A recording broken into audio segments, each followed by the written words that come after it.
할렐루야. 오늘도 거룩한 주일 주님 안에서 복되고 형통한 한날의 삶이 되시기를 간절히 축원합니다. 오늘 말씀의 제목은 온전한 믿음입니다. 오늘 말씀은 크게 세 부분으로 나눌 수가 있습니다. 첫 번째로 1절에서 6절 말씀입니다. 주의 사자의 등장과 정결케 하심입니다. 하나님께서는 자신들의 사자를 보내어 길을 준비하게 하실 것을 예언하십니다. 이는 곧 메시아와 세례 요한의 오심을 예표하는 것입니다. 두 번째로는 7절에서 12절 말씀입니다. 11조와 헌물의 회복을 촉구하고 있습니다. 하나님께서는 이스라엘 백성들이 자신에게 돌아오라고 초청하시며 11조와 헌물을 온전히 드릴 것을 명령하십니다. 마지막 세 번째로 13절에서 18절 말씀입니다. 악인의 형통과 의인의 보상입니다. 악인이 형통해 보일지라도 하나님께서는 심판의 날 의인과 악인을 구별하시며 의인에게 보상을 주시겠다라고 말씀하시는 것입니다. 하나님을 믿는 사람들이 믿지 않는 세상 사람들을 바라봤을 때 안타까운 마음이 듭니다. 하나님의 구원 열차에 아직 올라타지 않았기 때문입니다. 그런데 반대로 세상 사람들도 하나님을 믿는 사람들을 바라봤을 때 안타까운 마음이 든다고 합니다.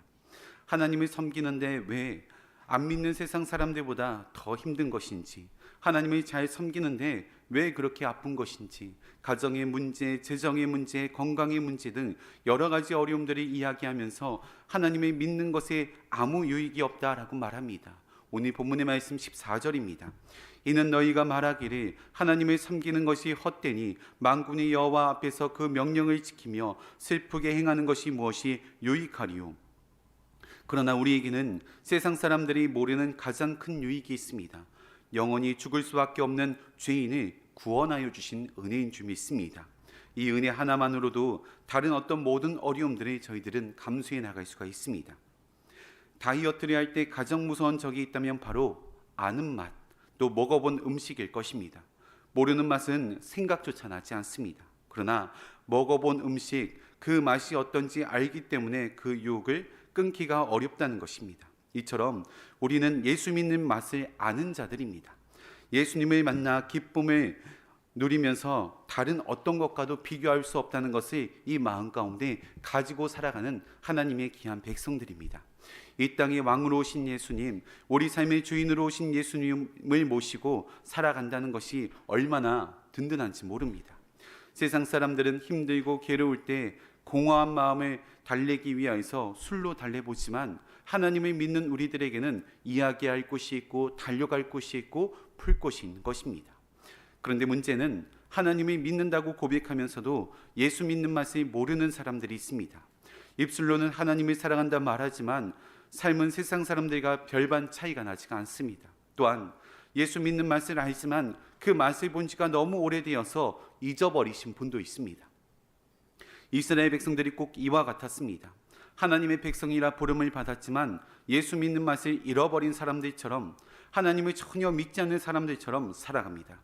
이방 나라들처럼 우상 숭배하며 이방 여인과 결혼하고 영적으로 타락하여서 온갖 죄를 저지르며 살아갑니다. 이때 하나님께서는 이스라엘 백성들을 향해 처음 하나님을 믿었던 신앙의 자리로 초청하고 계십니다. 그저 형식적이고 마음으로만 믿는 신앙이 아니라 진짜 믿음으로 나아가라 라고 말씀하십니다. 다시 말해 가짜 신앙을 버리고 진짜 신앙으로 돌아가라 라는 것입니다. 이스라엘 백성들은 어떻게 해야 진짜 신앙으로 회복할 수 있는 것인지, 어떻게 해야 예수 믿는 맛을 온전하게 회복할 수 있는 것인지 오늘 말씀을 통하여서 영적인 교훈을 얻고 기도의 제목을 삼고자 합니다. 첫 번째로는 하나님께 돌아가야 합니다. 오늘 본문의 말씀 7절입니다. 만군의 여호와가 이르노라 너희 조상들의 날로부터 너희가 나의 규례를 떠나 지키지 아니하였도다. 그런즉 내게로 돌아오라. 그리하면 나도 너희에게로 돌아가리라 하였더니 너희가 이르기를 우리가 어떻게 하여야 돌아가리까 하는도다. 하나님께서는 이스라엘 백성들에게 돌아오라라고 수차례 말씀하십니다. 죄 가운데 빠져 허덕이고 있는 이스라엘 백성들을 향해서 선지자를 끊임없이 보내시면서 말씀하셨던 것입니다. 그런데 문제는 이스라엘 백성들이 하나님께 어떻게 돌아가야 하는지 모른다는 것입니다. 왜냐하면 삶의 방향과 목적을 상실해 버렸기 때문에 돌아가야 할 길을 잃어버린 것입니다.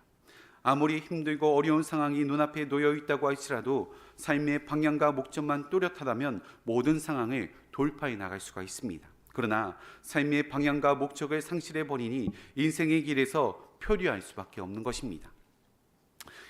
이때 우리는 인생의 나침반을 꺼내 들어야 합니다.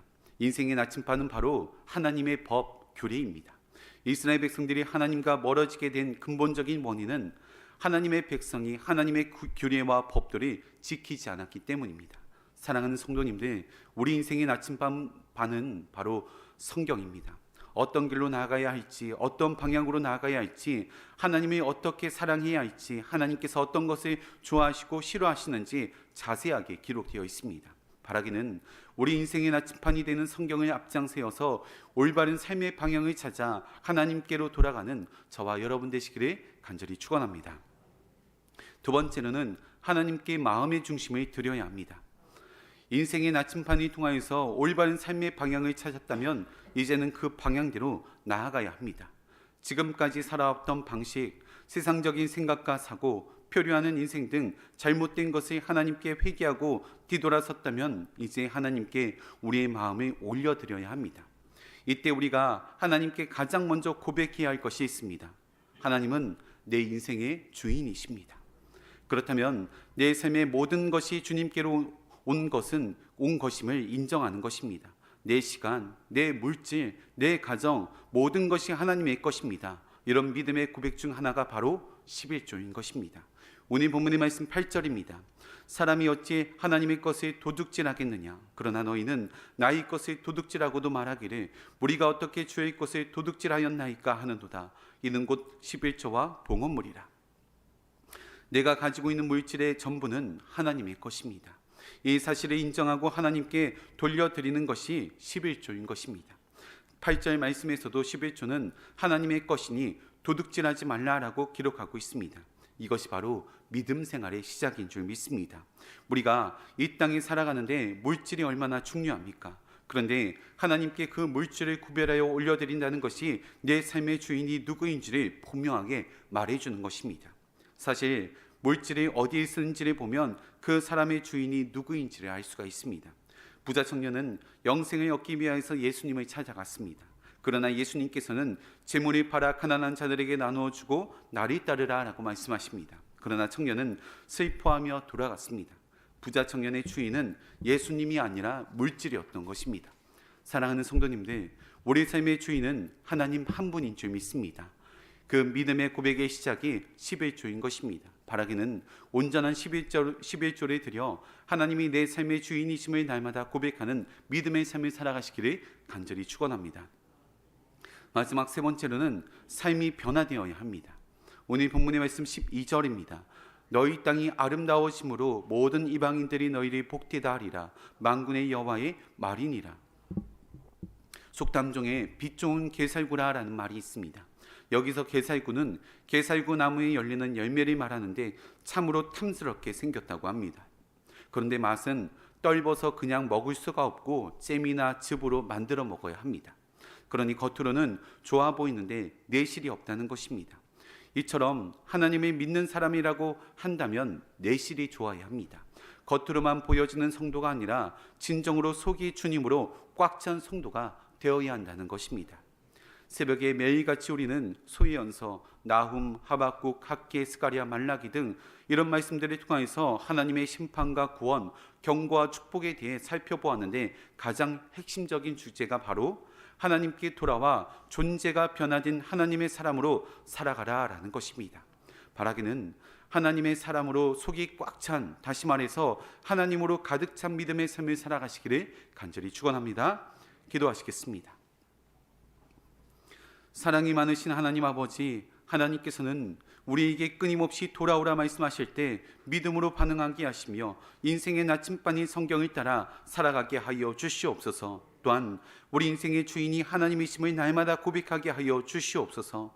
온전한 11조를 올려드릴 때 하나님께서는 하늘문을 여시고 복을 쌓을 곳이 없도록 부어주신다고 말씀하셨사오니 그 은혜를 경험하는 우리 모두가 될 수 있도록 인도하여 주시옵소서. 그리하여 입술로만 주님을 사랑한다고 고백하는 것이 아니라 진정으로 삶이 변화된 자로 살아갈 수 있도록 인도하여 주시옵소서. 이 시간 하나님 앞에 귀한 마음을 담아 예물을 올려드립니다.